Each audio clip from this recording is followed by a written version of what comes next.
So who's supplying the money? I did a survey in Frankfurt, and my students helped me. So I sent them out on the streets, and we did the survey, over 1,000 questionnaires, so it's quite statistically quite relevant. And the question was, who do you think creates the majority of the money supply and allocates this money supply in the economy? And it's multiple choice, make it easier. And the outcome was that 84% of the people polled, which is probably above average education in central Frankfurt, thought that the money is created by the government or the central bank, which is a very reasonable answer. It's just not true. Governments don't create money. They borrow money at interest. That's why we have this national debt in most countries. And central banks, well, they only create 3 or 4% of the money supply. Who creates the 97% of the money supply? Well, you mentioned them. It's the banks. But that's been a well-kept secret for centuries.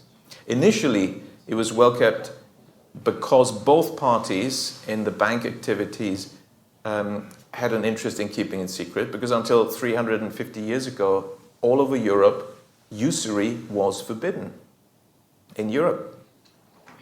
And actually many parts of the world, and perhaps even most parts of the world, charging interest was illegal, and therefore everyone involved kept it quiet. Now that played into the hands of the banks because they could keep their business model quiet as well, which was not to lend money. Economists say banks are deposit-taking institutions that lend money. The reality is banks don't take deposits and banks don't lend money. At law, it's very clear, particularly if you take English law, which was created together with modern banking to suit modern banking in the 17th century with the creation of the Bank of England. And English law is very clear-cut on this. Banks don't take deposits because the concept of a deposit at a bank doesn't exist at law. It doesn't exist. It is simply, and the courts are very clear on this, it is simply a loan that you give to the bank. You're just a general creditor.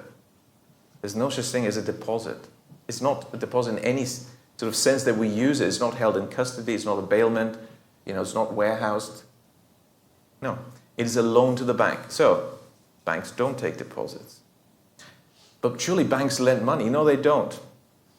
They're in the business of purchasing securities. Because when you take a loan, the loan contract you sign at law is a promissory note that you've issued. And the bank is buying that. Now the bank owes you money, which means it will make a record of its debt to you, which we call bank deposits. And then you say, well, I don't care about these details. Just give me the money when you borrow the money.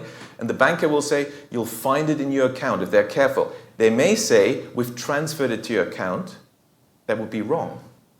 Because what you get into your account when you take a bank loan, and I could show this is the first empirical study of how banks actually work. I mean, imagine this. This is so typical for economists. They've been arguing for, in the modern era, at least for the past 120 years, between 3 theories of banking.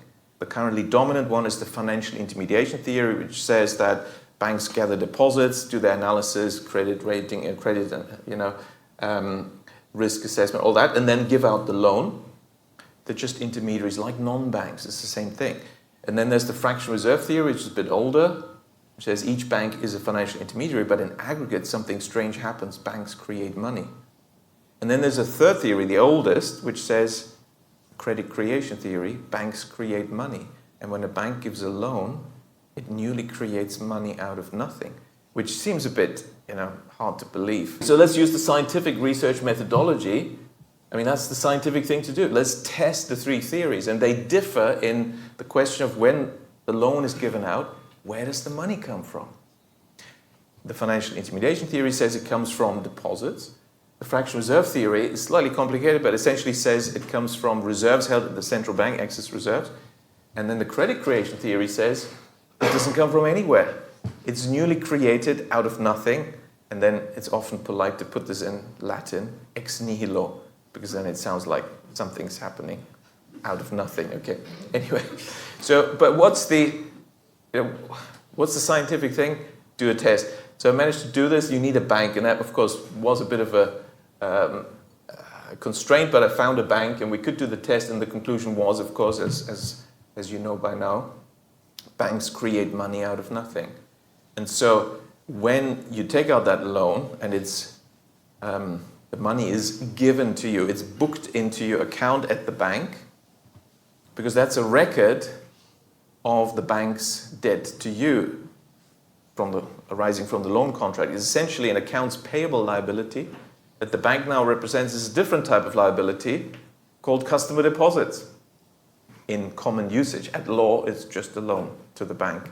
So really, you are lending the money to the bank, the bank's lending to you. But anyway, let's keep it simple. The banks create the money out of nothing.